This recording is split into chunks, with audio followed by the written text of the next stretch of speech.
Fala galera, beleza? Professor Gustavo de novo aqui com vocês para agora sim eu prometo fechar e finalizar a fisiologia vegetal. Então é o seguinte galera, a gente já teve duas aulas de fisiologia vegetal, onde a gente viu algumas funções, algumas coisas que acontecem dentro da planta em relação a transporte de seiva, a transpiração, aos hormônios. Agora a gente vai falar um pouquinho sobre os movimentos vegetais. Planta também se mexe, você já aprendeu isso aí, que a planta se mexe, você lembra desse salgueiro batedor ali no Harry Potter? Então a planta ela pode executar sim alguns movimentos. Tem um dos tipos de movimentos que até é bastante cobrado nas provas e os outros mais ou menos. Então eu vou até falar isso para vocês ao longo dessa aula aqui. Então primeiro vamos lá galera. Existem basicamente três grupos de movimentos vegetais. Esse que o material de vocês traz primeiro são chamados tropismos, depois vai ter o B ali, que vai ser o tal do nastismo, e por último, um tal de tactismo. Então eu acho que uma das coisas mais importantes, em primeiro lugar, é diferenciar esses grupos, assim. Depois a gente vê que em cada um desses grupos tem subdivisões, claro, tem tipos diferentes de movimento. Mas é legal você ficar atento a isso. O que é um tropismo? Um tropismo, deixa eu começar a pegar, vamos começar a rabiscar um pouco aqui.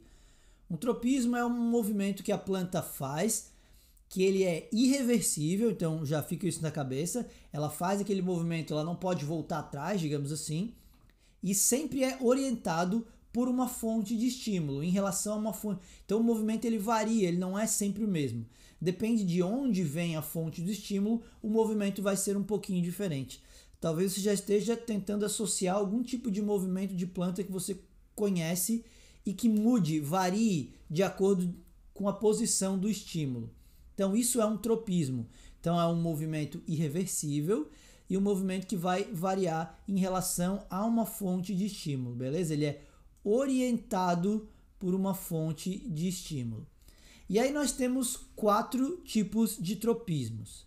Os dois primeiros são aqueles que eu gostaria que vocês dessem uma atenção maior. Com certeza, disparado, são aqueles dois tipos de movimento que mais aparecem nas provas, principalmente o primeiro, que é o fototropismo. Pelo nome também, talvez você já consiga se ligar no que representa isso.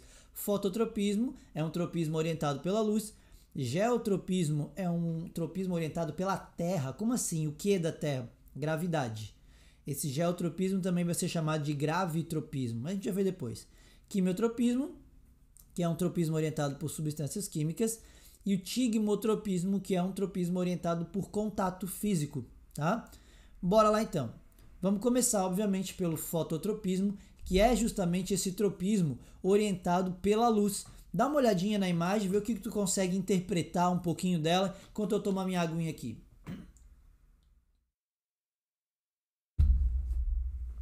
Galera, repara o seguinte, repara que a posição do Sol, temos aqui um corte de uma planta, tá? Um pedaço de uma planta.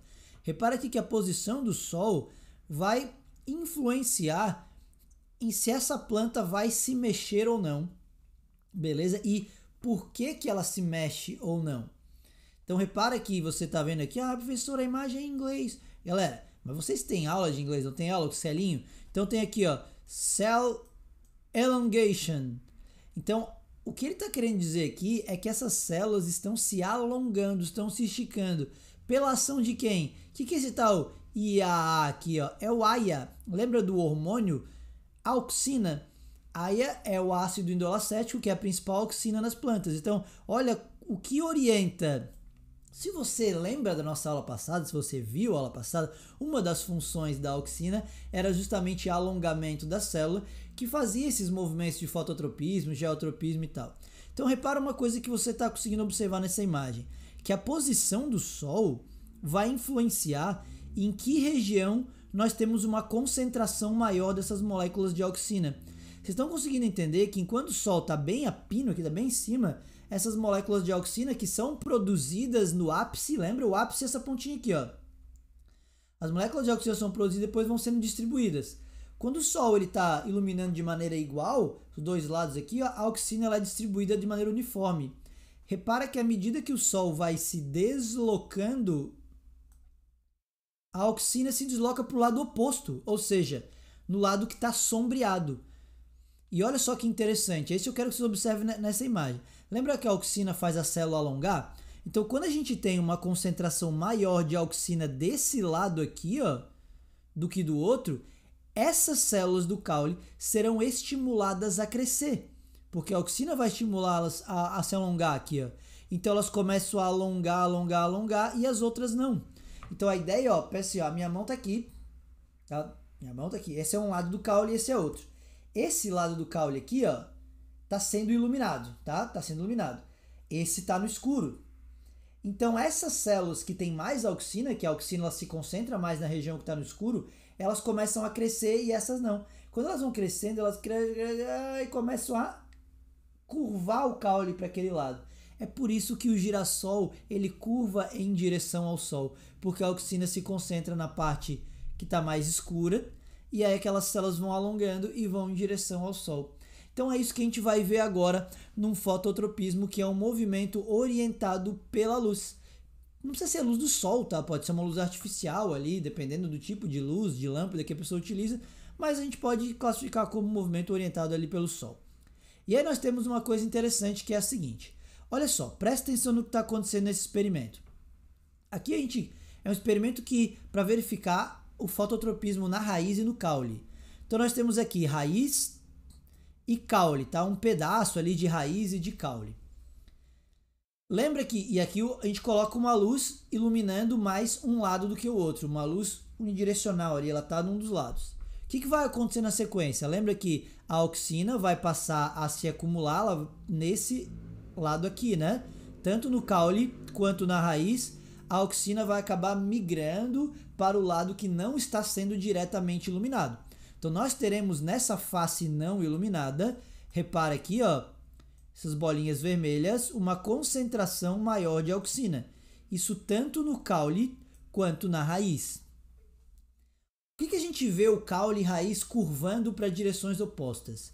Porque aí, se você lembrar da nossa aula passada, e quem não lembra, volta lá, pega bem esse slide, que é o que mostra como que o caule e a raiz respondem a concentrações de auxina. Não sei se vocês lembram, mas o caule, muita auxina estimula o caule precisa de muita auxina para poder crescer a célula. Já a raiz não. A raiz ela é inibida com altas concentrações de auxina. Então a raiz precisa de bem pouquinha auxina para poder crescer. Então pouca auxina estimula a raiz. Muita auxina inibe o crescimento da raiz, que é o contrário do que acontece no caule. Então olha só, no caule, pega primeiro o caule. Essa região com muita auxina, ela é a que vai crescer. Por isso que o caule acaba curvando para lá, porque essa região com muita auxina é a que alonga e vai forçar a outra região a curvar. Já na raiz não. Essa região com muita auxina, ela não cresce de jeito nenhum, ela é inibida. Essa com pouquinha auxina é a que cresce. Por isso que ela vai curvar na direção oposta ao que está a luz. A luz está aqui, ó. O sol ele está iluminando desse lado. Repara que o caule ele curva em direção ao sol e a raiz na direção oposta. A raiz foge do sol. Esses dois fototropismos, que acontecem tanto no caule quanto na raiz, aí vão ser classificados como fototropismo positivo ou negativo. O movimento ele é dito positivo quando ele está indo em direção à fonte de estímulo. No caso aqui, a fonte de estímulo é o sol. Então, se o movimento está indo em direção ao sol, ele é chamado positivo. Se ele está fugindo do estímulo, fugindo do caso aqui do sol, ele é negativo. Por isso que a gente diz que o caule tem um fototropismo positivo, porque ele vai curvar em direção ao sol, e a raiz tem um fototropismo negativo, porque está indo no sentido oposto ao do estímulo. Beleza? Esse é o movimento que mais cai. Eu só vou perder um pouquinho mais de tempo também no geotropismo e depois os outros eu vou passar de maneira mais rápida. Galera, geotropismo, o que era o geotropismo? Um movimento orientado pela gravidade. Lembra que eu falei que ele também pode ser chamado de gravitropismo. E aí a gente tem o mesmo experimento. Dá uma olhadinha na imagem. Galera, olha só. A auxina vai ser produzida ali no ápice e tal, vai ser distribuída lá no caule, na raiz, enfim. A gravidade, quando a gente deita ali um caule, um pedaço de um caule, um pedaço de raiz no solo, vocês nunca pararam para pensar por que o caule cresce para cima quando a semente começa a germinar? Por que o caule cresce para cima e a raiz cresce para baixo? Vocês nunca se perguntaram isso? Caramba, a planta não tem olho. Como que ela sabe, vamos crescer ali para cima o caule e a raiz para baixo? Geotropismo ou gravitropismo. Olha o que acontece. Quando a gente deita ali um caule ou uma raiz no solo, o que vai acontecer? A auxina é puxada para baixo pela ação da gravidade. Então repara, todas essas bolinhas vermelhas são auxina. Essa auxina vai ser puxada para baixo pela ação da gravidade. Isso tanto no caule quanto na raiz. Repara aqui, ó, face inferior, tanto do caule, que é esse aqui, quanto da raiz, a face inferior acumula auxina, porque a gravidade faz isso. A gravidade vai puxando aquela auxina para baixo. Tá. E a gente vai usar o mesmo conhecimento que a gente tinha na questão anterior. Olha só o que está acontecendo aqui. Nós temos uma concentração maior de auxina estimulando o caule a crescer. Lembra, o caule precisa de grandes concentrações. Por isso que essa face inferior é a que vai alongar. E aí a curvatura do caule vai ser para cima. Essa parte alonga. Vai ser assim, ela vai alongar e começa a curvar. E na raiz vai ser o contrário. A face superior, que é aquela que está com pouquinha auxina, ela é a que vai crescer. Então a curvatura vai ser no sentido oposto ao que é o do caule. E aí vamos pensar um pouquinho. Quem que está indo em direção à fonte de estímulo que é a gravidade? Quem que está indo em direção à força de gravidade? A raiz. Por isso, no geotropismo, a raiz apresenta um movimento positivo e o caule o negativo. O caule está fugindo. A gravidade está puxando ele para baixo e ele está indo para cima, está fugindo. Portanto, nós temos um caule com geotropismo negativo, a raiz com geotropismo positivo. Então, esses são os dois movimentos que mais caem. Fototropismo e geotropismo. O que seria um quimiotropismo? Um movimento que é orientado por substâncias químicas. Então, um movimento irreversível de alongamento. O que seria isso aqui? Tubo polínico.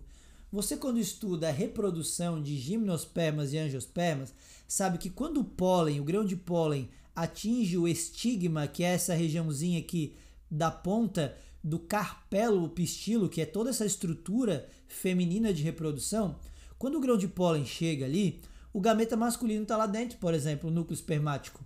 Só que como que esse gameta masculino faz para encontrar a osfera, que é o gameta feminino? Tubo polínico. Lembra que o tubo polínico é uma estrutura produzida pelo pólen e começa a crescer, vai crescendo. E é o tubo polínico quem permite o encontro do gameta masculino, chamado de núcleo espermático. Olha como ele vai descendo pelo tubo polínico aqui, com a osfera.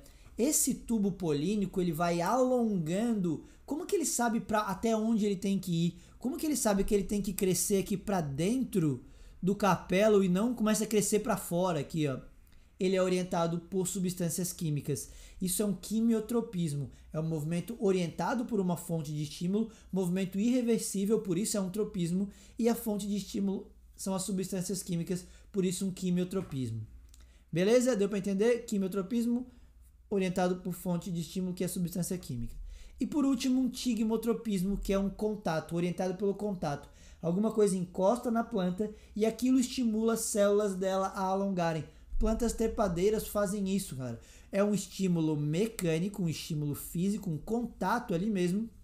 E as plantas trepadeiras é que vão fazer isso. Ela começa a enrolar, isso é alongamento de célula, e é um movimento irreversível, e ele vai ser sempre orientado por uma fonte de estímulo. Encostou, ele vai, um movimento positivo ali, portanto. Então nós temos várias plantas como o chuchu faz isso, o maracujá faz isso, a uva faz isso, e elas vão produzir estruturas que são como se fossem molas, estão vendo umas molinhas ali que vão se enrolando, que são chamadas de gavinhas. Então as gavinhas auxiliam essa sustentação de plantas trepadeiras e o movimento é conhecido como tigmotropismo. Beleza, galera? Esses foram os tropismos. Agora nós temos os nastismos. Por que um nastismo? Que diferença existe entre um tropismo e um nastismo? O nastismo, primeiro, ele é reversível. Então a planta faz o movimento e pode desfazer. Faz e pode desfazer. Não vai ter um deslocamento. O tropismo também não tem um deslocamento, tá? Mas é um movimento reversível. Ele não é orientado, eles não são orientados em relação àquela fonte de estímulo. Por exemplo, vai ter um estímulo? Vai, mas o movimento não muda, digamos assim, ele é sempre o mesmo. Então não importa se o estímulo está vindo de um lado, de outro, se o toque foi embaixo, o movimento ele vai ser executado sempre da mesma forma. E aí nós teremos fotonastismo, tigmonastismo e seismonastismo. É legal esses dois movimentos aqui, ó, porque a gente consegue comparar a diferença entre um fotonastismo e de um fototropismo, que a gente viu anteriormente. De um tigmonastismo para um tigmotropismo, que a gente acabou de ver, que é o da planta trepadeira quando encosta. Então lembra, eu acho que o mais importante é lembrar lá do início. Diferença entre um tropismo e um nastismo. O nastismo é reversível, a planta faz e desfaz, e é um movimento sempre igual. Então vamos lá para o fotonastismo. Cara, o fotonastismo então, o estímulo é a luz e o movimento é sempre o mesmo. E a planta pode voltar. Seria aquela abertura e fechamento de uma flor. Sabe aquelas flores que só abrem à noite, por exemplo? Uma chamada dama da noite, por exemplo, ela só vai abrir à noite. Então, quando o sol se põe, aquela ausência de luz é um estímulo para que ela abra as suas pétalas. Quando o sol nasce de novo, ela fecha. Então, olha só como é um movimento reversível. A luz ou a ausência de luz é o estímulo ali, só que é um movimento sempre igual, ela não vai mudar. O que ela faz é abrir e fechar. Assim como existem flores que abrem de dia. Uma flor, por exemplo, conhecida como 11 horas, quando chega a luz, ela vai abrir. Quando sai a luz, ela vai fechar. O movimento, portanto, é sempre o mesmo. Beleza? Isso é um fotonastismo. Tigmonastismo é legal. Lembra que tem a ver com contato? O que era o tigmotropismo? Tigmotropismo era encostar alguma coisa, a planta trepadeira ia, não era? O que seria um tigmonastismo? Encostar alguma coisa na planta e ela faz um movimento. E esse movimento é sempre igual e ele é reversível. Como, por exemplo, o movimento das plantas insetívoras. O que são isso? Planta carnívora. Então, olha só, tá ali o inseto passando por cima, pum, ela fecha. O movimento é sempre o mesmo. Não importa se o inseto entrou pelo lado esquerdo, pelo lado direito, se entrou por cima, vai passar por ali, ela vai fazer esse movimento de abrir, fechar, depois abre de novo e fecha, depois abre de novo e fecha. Tá? Então esse movimento ali, ó, sacanagem isso aí, né? Esse movimentozinho que a gente faz das plantas insetívoras é chamado tigmonastismo. Cara, tem um movimento que é quase igual, quase igual. Só recebe um outro nome, porque o que faz a planta fechar é um mecanismo diferente. É o quanto de água ela ganha e perde. Mas enfim, cara, é quase a mesma coisa. Eu acho que vocês já fizeram isso, que é quando a gente encosta em algumas plantas e elas vão fechando seus folíolos ali pela perda de água, tá? A água vai para outras regiões da planta e ela vai murchando ali. Isso é uma defesa contra os herbívoros, tá? Porque o herbívoro quer aquela folha verdona, linda, aberta. Se é uma folhinha murcha, ele pode perder o interesse e não vai comer aquela planta.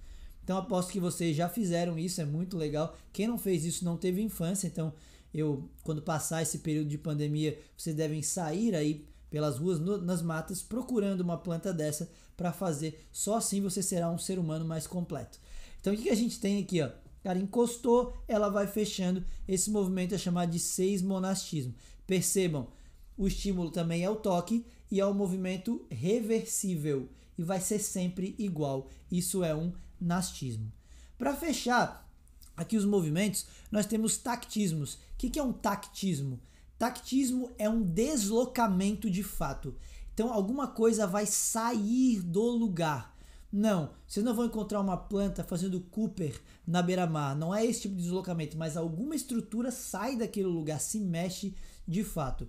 Ele é orientado em relação à fonte de estímulo, assim como o tropismo era, então o movimento ele não vai ser sempre igual, mas a diferença para um tropismo é que no tropismo não tem deslocamento, é só alonga, ela estica, ela fica no mesmo lugar, mas vai esticar. E aqui não, aqui nós temos um deslocamento. E aí nós temos um quimiotactismo e um fototactismo. Então, estimulado por substâncias químicas que vão fazer alguma coisa sair do lugar, ou a luz que vai fazer alguma coisa sair do lugar também. Vamos lá. Que exemplo que nós temos para quimiotactismo? Lembra quando vocês estudaram reprodução de briófitas e pteridófitas, que elas dependiam da água para a reprodução? Por que isso? Porque elas têm um gameta masculino chamado anterozoide, que é um gametinha flagelado, ele tem flagelinhos, portanto ele tem que nadar até a osfera. Ele não tem olho, então como que ele sabe onde está a osfera? Para onde que ele nada, onde ele vai fecundar? Ele é orientado por substâncias químicas.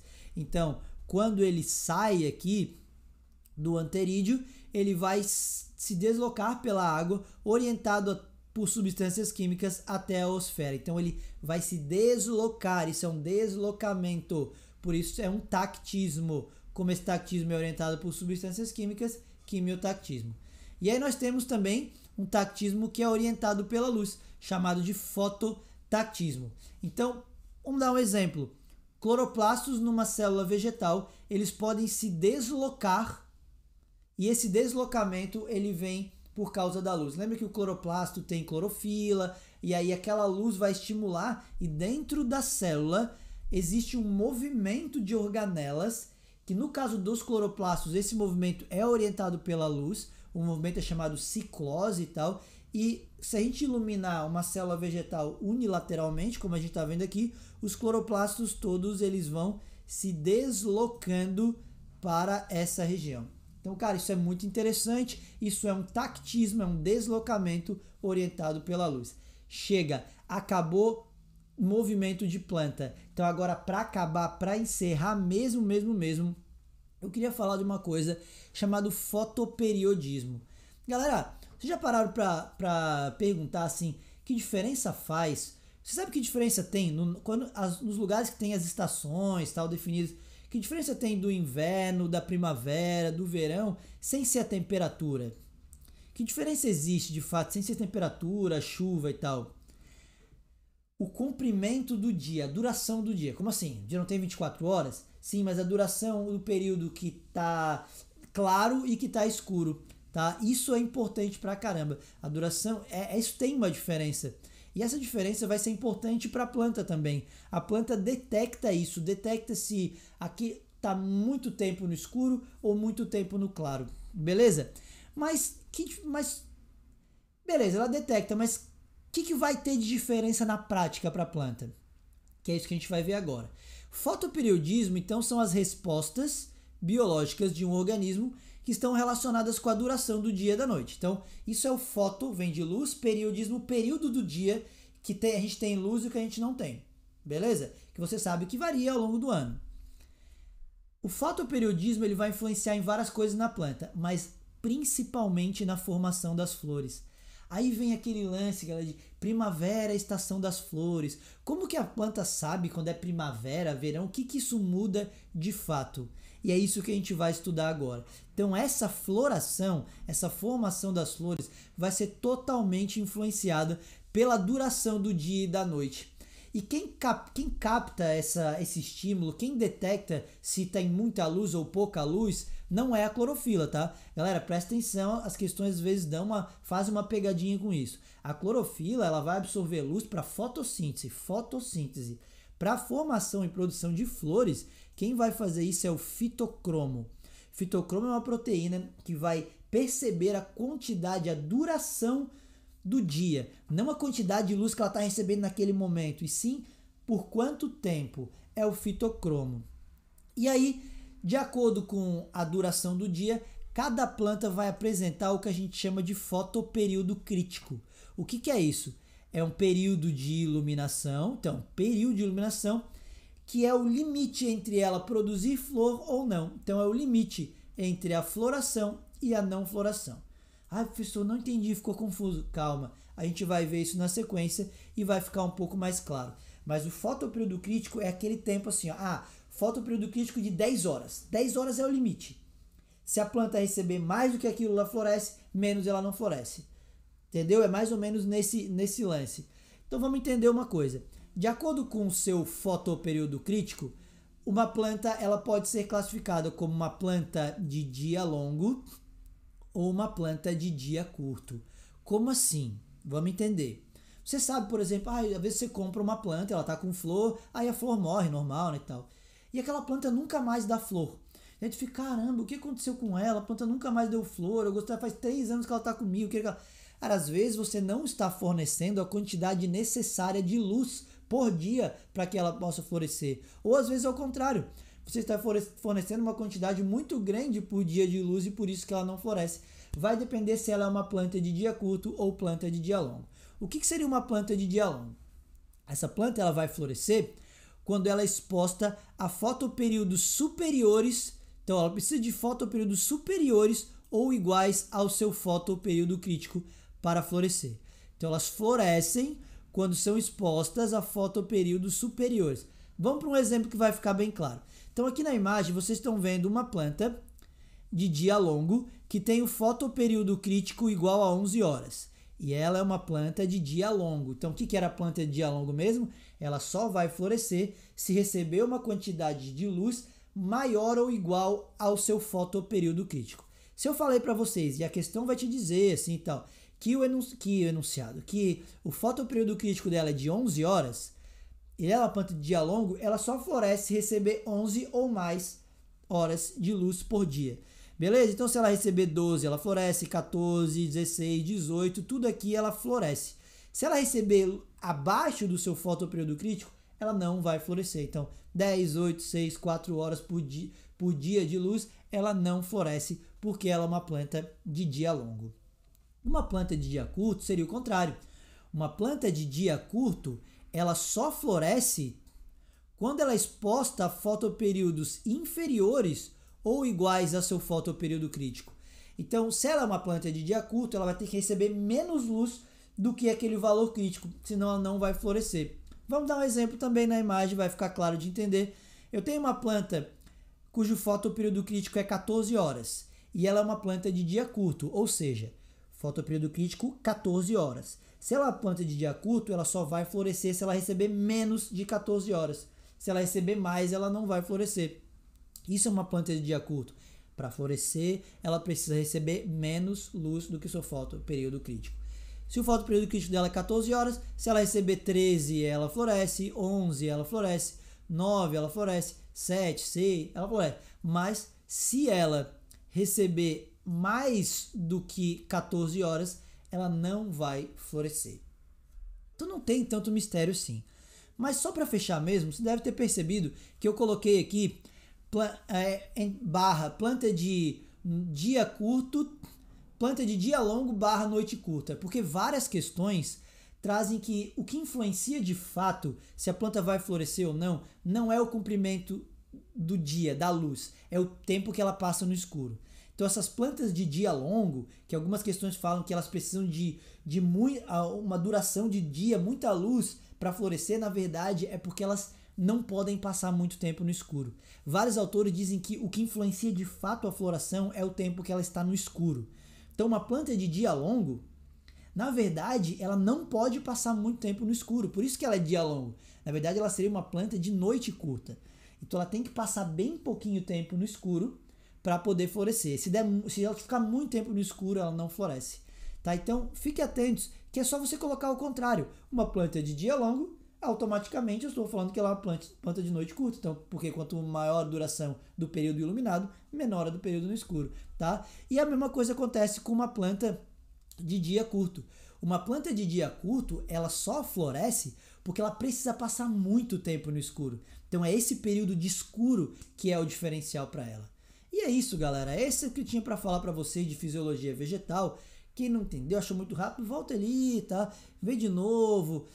Não são assuntos, esses últimos, que caem tanto nas provas. Mas para aquelas pessoas que querem ficar mais bem preparados para qualquer situação de vestibulares mais complexos, como o da UFSC, como a prova da CAF, por exemplo, ali, eu acho que vale a pena, ou outros vestibulares, uma UFPR, uma FUVEST, não sei que vestibulares vão fazer, uma Federal do Rio Grande do Sul, vale a pena ficar atento a essas coisas.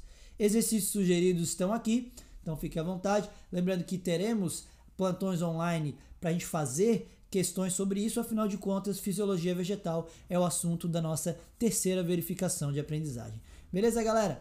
Mais uma vez foi um prazer estar aqui com vocês, um grande abraço e até a nossa próxima aula.